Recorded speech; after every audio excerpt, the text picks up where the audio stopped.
Welcome back, Kings! Today, we're diving into counter chain.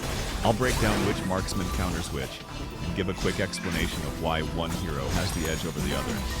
We're keeping it short and focused only on the marksman class this time. But before we start, let's talk about why counter picks actually matter. Have you ever been dominating a game with a hero you're really skilled at, only to have one specific enemy hero shut you down over and over? If that sounds familiar, this video is definitely for you. That's probably because that hero is a direct counter to yours. Knowing counters gives you a huge edge in rank. You can avoid picking into bad matchups, or even better, lock in a hero that completely shuts down the enemy's pick. And it's not just about you. Understanding counters helps your entire team. A strong team comp against the enemy lineup massively boosts your chances of winning. Plus, the higher you climb, the more players abuse counter picks. If you're not ready, you'll get caught off guard. But if you are ready, you can flip those matchups in your favor. If you enjoy this kind of topic, or if you think I missed a key counter, drop your suggestions in the comments. I'd love to hear your takes, and it'll help me make more of these guides for you. Alright, we're settled. Let's get started.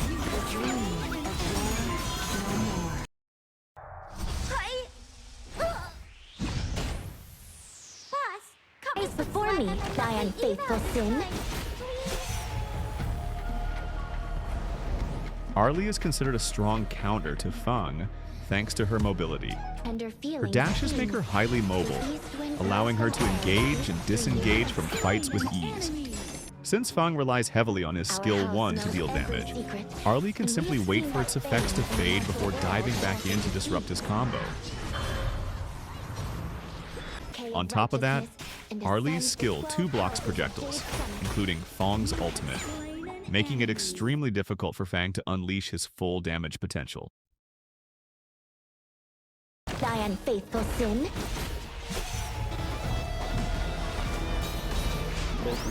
Howi counters Arley primarily because of his superior range and burst damage potential. While Arley is strong in her own right, her playstyle relies heavily on mobility and extended trades to maximize her damage. Unfortunately for her, Howi excels at shutting that down.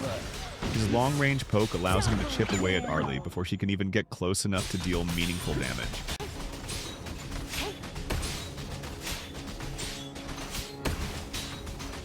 Combined with his burst capabilities, Howi can quickly punish her every time she missteps or tries to dash in. This forces Arley to play much more cautiously, limiting her ability to use her mobility aggressively. Arley is vulnerable to crowd control, and Howi has one of the most punishing ultimates in the marksman class. His stun can completely disrupt her combos and deny her momentum in a fight. Even if she tries to dash around or weave in and out of combat, one well-timed ultimate can lock her down long enough for Howi or his team to secure the kill.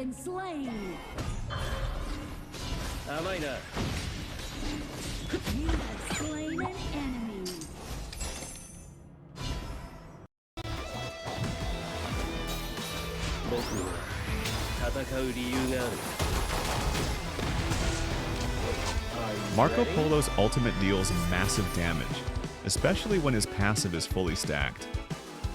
Howi, with his low mobility, often becomes an easy target, making it simple for Marco Polo to stack his passive quickly. While Howi is a solid marksman, especially for beginners, his reliance on basic attacks and lack of mobility leave him vulnerable to Marco Polo's gap-closing skills. Howi struggles to dodge Marco Polo's ultimate, which, with full stacks, can completely wipe him out.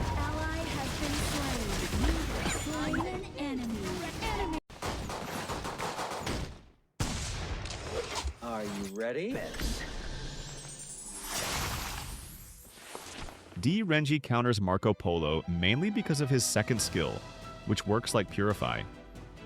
Most Marco Polo players rely on stunning their target to secure the full damage of their ultimate, but Renji can instantly cleanse that stun. Renji just doesn't cleanse stun, but using his skill 2, he can also remove the stack of Marco Polo's passive.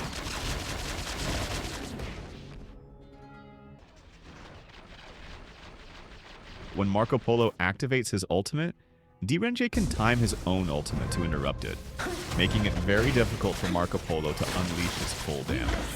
What do you think? Is this matchup completely one-sided, or do you think Marco Polo can still outplay him? Let me know in the comments below.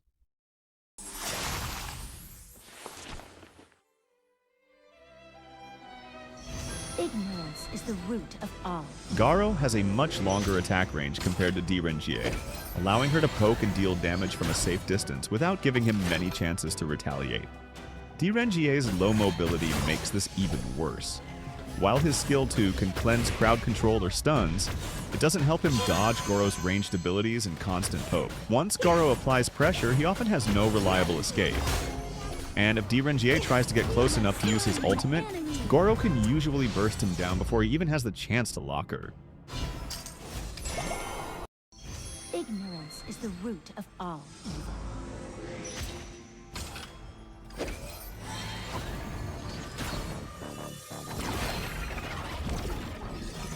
Allesio counters Goro primarily because her main strength is her long range, but Allesio can quickly close that gap.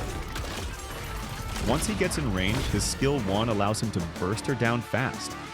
While his skill 1 has a limited duration, Goro has no mobility skills to escape, which means she's forced to take the full brunt of his damage. This makes it very difficult for her to survive once Allesio dives in.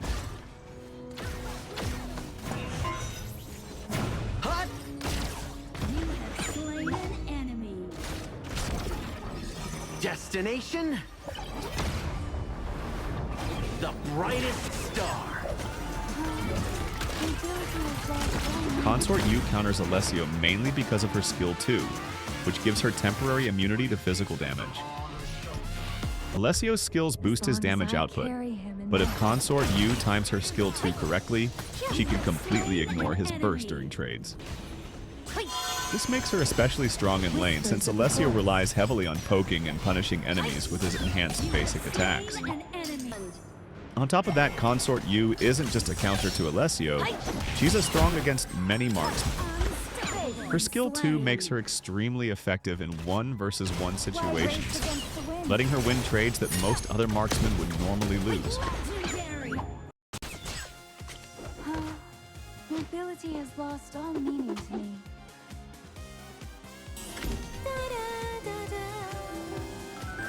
To dance is to let your soul bloom. Consort U's biggest strength is her skill 2, which grants temporary immunity to physical damage.